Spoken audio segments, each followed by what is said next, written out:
Excuse me. Yes. നമ്മൾ തമ്മിൽ നിങ്ങളെ ഞാൻ എവിടെയോ കണ്ടിട്ടുണ്ട്. നിങ്ങളെ ഞാൻ എവിടെയും കണ്ടിട്ടില്ല. How can I help you? I am here to meet Yusuf Shah. Yusuf Shah. You have an appointment? ഇല്ല, എനിക്കൊരു 2 minutes മതി. വിളിച്ച് അപ്പോയിൻമെൻറ്റ് എടുത്തിട്ട് വരും. അല്ല, ഞാൻ വേണ്ടി വെയിറ്റ് ചെയ്യാം. ഞാൻ വേണേൽ സെക്യൂരിറ്റീനെ വിളിക്കാം. ഓ, എന്നാൽ പോയിട്ട് വരാം. ആ, ഏതടവൻ ഞാൻ വിചാരിച്ചു നീ യൂസഫ് ഷായെ മരത്തെ അടിച്ച് കച്ചവടം ഉറപ്പിച്ച് പടയപ്പ സ്റ്റൈലിൽ ഒരു വരവ് വരുമെന്നാ. സിനിമയിൽ അതൊക്കെ പറ്റും, ഒറ്റപ്പാട്ടിലെ പണക്കാരനാവാലോ. നടക്കൂല ഫിലിപ്പങ്ങളെ, ജീവിതത്തിൽ അത് നടക്കൂല.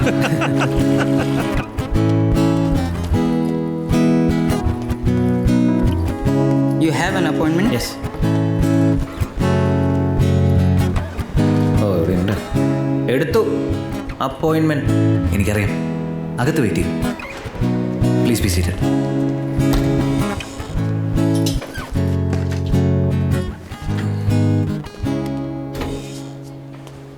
All good. ഓ, കൂട്ടിട്ടൊന്നേ ഉള്ളൂ. ഞാൻ തന്നെയാണ് യൂസഫ് ഷാ. Hi sir. എനിക്ക് മനസ്സിലായില്ല. സാറേ, 2 ആഴ്ചത്തെ ലീവിന് ചോദിച്ചിരുന്നു നാട്ടിൽ പോവാൻ. 1 മാസത്തേക്ക് പോയിക്കോളൂ. Thank you sir. പിന്നെ ഇങ്ങോട്ടേക്ക് വരണ്ട. Get out. തേണ്ടി. Tell me. ഞാൻ സാറിനെ കുറിച്ച് ഒരുപാട് വായിച്ചിരുന്നു, പക്ഷെ ഫോട്ടോ ഒന്നും കണ്ടില്ല. ഫോട്ടോ വേണം? വേണ്ട. എനിക്കൊരു 200 ടൺ സ്റ്റീൽ വേണം. എൻ്റെ ഒരു ആഫ്രിക്കൻ കസ്റ്റമറിന് വേണ്ടിയാണ്. നിങ്ങളുടെ മറ്റ് ബയേഴ്സിനെ പോലെ അല്ല ഞാൻ. എനിക്കൊരു പ്രത്യേകതയുണ്ട്. എൻ്റെ കയ്യിൽ ഒരൊറ്റ പൈസയില്ല.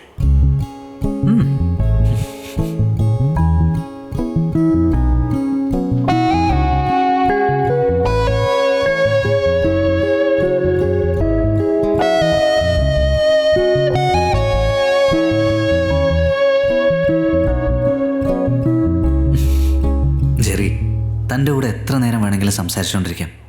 പക്ഷേ താനുമായിട്ട് ബിസിനസ് ചെയ്യാൻ എനിക്ക് പറ്റില്ല. കോടികളുടെ കടം, ട്രേഡ് ലൈസൻസ് ഇല്ല, ബാങ്ക് അക്കൗണ്ട് ഇല്ല, ഓഫീസില്ല, എംപ്ലോയീസ് ഇല്ല, ഗ്യാരണ്ടി നിൽക്കാൻ പോലും ആരുമില്ല. കച്ചവടത്തിന് നാവ് മാത്രം മതിയോടും. ഈ പറഞ്ഞ സാധനങ്ങളൊന്നുമില്ലാതെ 4-5 വർഷം മുന്നേ ഷാർജയിലും ജബലയിലെല്ലാം മില്യൺസിനെ കച്ചവടം നടത്തിയ ഒരാളെക്കുറിച്ച് എനിക്കറിയാം. യൂസഫ് ഷാ. ഞാൻ നിങ്ങളെ തേടി വന്നത് അതുകൊണ്ടാണ്. പഴയ പോലെ റിസ്ക് എടുക്കാനൊന്നും എനിക്ക് വയ്യ. നിങ്ങൾ റിസ്ക് എടുക്കണ്ട. വൈകുന്നേരം മേശപ്പുറത്ത് കാശ് കൊണ്ട് വയ്ക്കുമ്പോൾ നിങ്ങളിത് എനിക്ക് തിരിച്ചു തന്നാൽ മതി.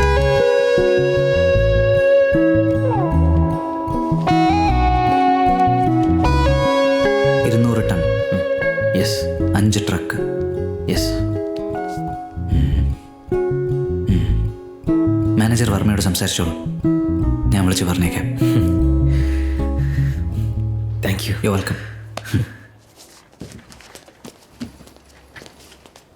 ജെറി, താൻ ഈ ബിസിനസ്സിൽ പുതിയതാണ്. ഡീൽ ചെയ്യുന്നത് ആഫ്രിക്കൻസുമായിട്ടും. സൂക്ഷിക്കണം. ആഫ്രിക്കൻസ് ഡീൽ ചെയ്യുന്ന നമ്മൾ മലയാളികളായിട്ടല്ലേ സാറേ?